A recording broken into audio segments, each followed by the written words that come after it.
Hello everyone, welcome back on my channel mathematics with Danish. This is the video for class 10th student. और आज की इस video में मैं आपको कुछ इंपॉर्टेंट एमसीक्यूज कराऊंगा जो आपके अपकमिंग बोर्ड एग्जामिनेशंस के लिए काफी इंपॉर्टेंट है। कुछ स्टैंडर्ड क्वेश्चन मैं आपकी इस वीडियो में लेकर आया हूँ जो आपको एज इट इज आपकी एग्जामिनेशन में मिलने वाले हैं। तो स्टार्ट करते हैं आज की इस वीडियो को।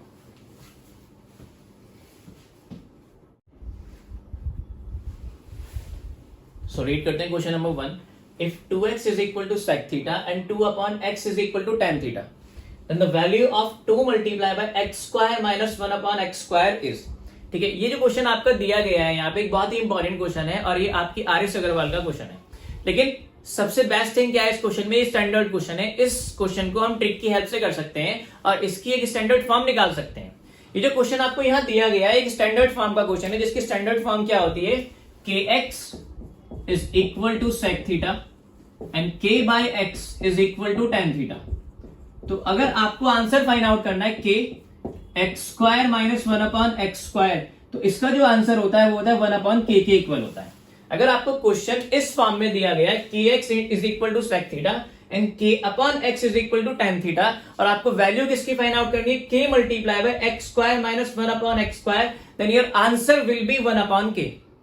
ये है ट्रिक की हेल्प से इस क्वेश्चन को हम सॉल्व कर सकते हैं। बाकी इसका वर्किंग रूल है, काफी लेंथी वर्किंग रूल है। स्क्वायरिंग करना है, सबट्रैक्टिंग करके स्क्वायरिंग करना है बोथ द साइड। फिर आपका स्क्वायर रिलेशन होता है sec square theta minus tan square theta 1, उसकी हेल्प से ये आंसर आ जाता है। बट वो वर्किंग रूल सब्जेक्टिव क्वेश्चन के लिए बेटर है।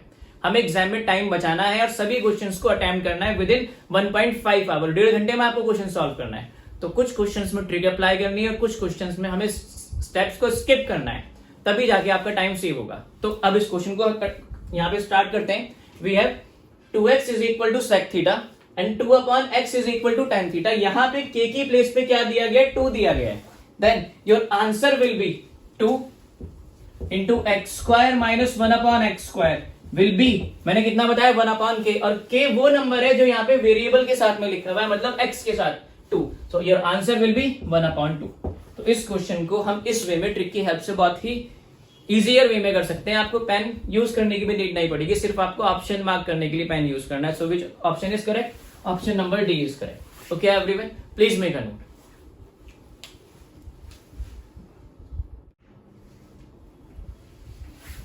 आइएगा सेकंड क्वेश्चन सॉल्व करते हैं। The area of the triangle form by the line x upon a plus y upon b is equal to 1 with the coordinate axis. एक आपको line दी गई है, उस लाइन का एरिया आपको किसके साथ फाइंड आउट करना है, कोऑर्डिनेट एक्सिस के साथ। इस क्वेश्चन का जो आंसर है वो डिपेंड करता है आपकी फिगर पे।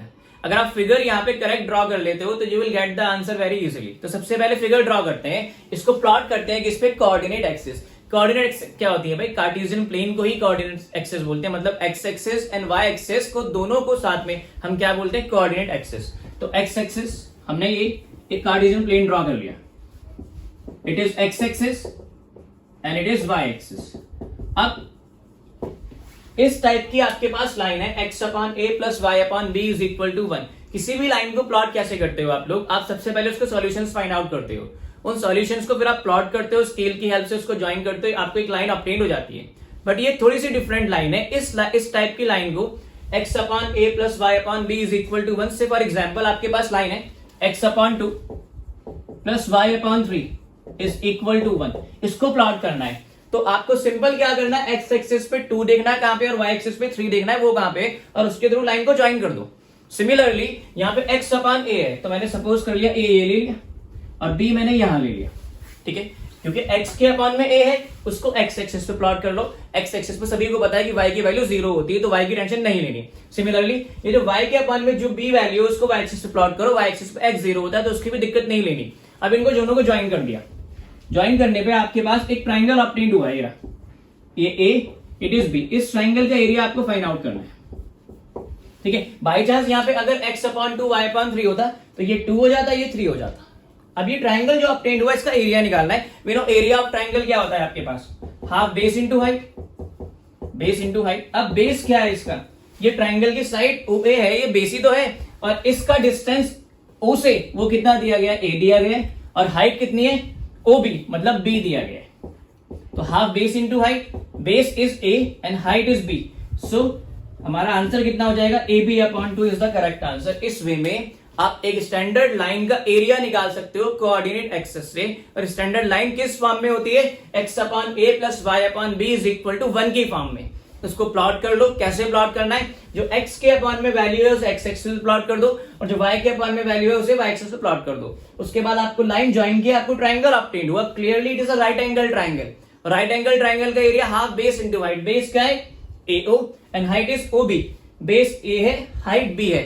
A इंटू B, उसको 2 से डिवाइड कर दिया, आपके पास आंसर आ गया। AB अपॉन 2 कौन से ऑप्शन में दिया गया? It is given in the option number C। तो C आपका करेक्ट आंसर है। सेम वे में अगर आपको इसका एरिया निकालना होता, आपने इक्वेशन देखी x upon 2 plus y upon 3 is equal to 1।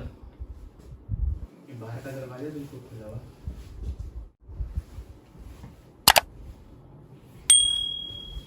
So in the same way अगर आपके पास इक्वेशन दी गई है x upon 2 plus y upon 3 is equal to 1, तो इसका एरिया कैसे निकालोगे? कोऑर्डिनेट एक्सेस के साथ। अब डायग्राम ड्रॉ करने की नीड नहीं है, आपको सिंपल क्या करना है, 1 upon 2 multiply by a into B क्या होता है? एरिया होता है। 1 अपॉन 2 a कितना है? जो x के अपॉन में है, x के डिनोमिनेटर में जो वैल्यू दी गई इट इज a, तो 1 अपॉन 2 और b क्या है? y के डिनोमिनेटर में वैल्यू, तो 2 से 2 कैंसिल, 3 स्क्वायर यूनिट्स आपका क्या आ जाएगा? एरिया आ जाएगा।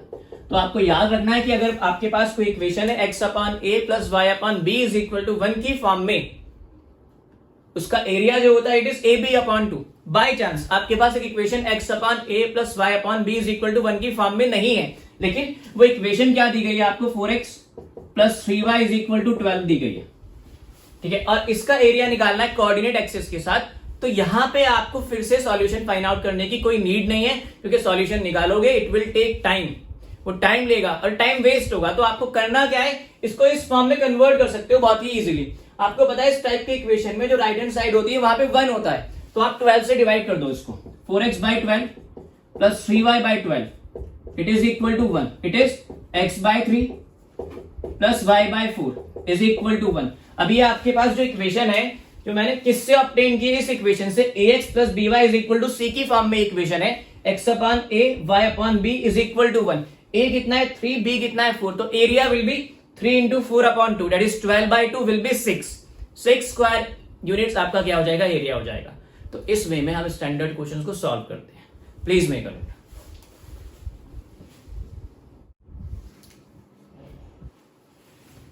आइएगा लास्ट क्वेश्चन सॉल्व करते हैं आज की इस वीडियो का। Area of the largest triangle that can be inscribed in a semi circle of radius r units.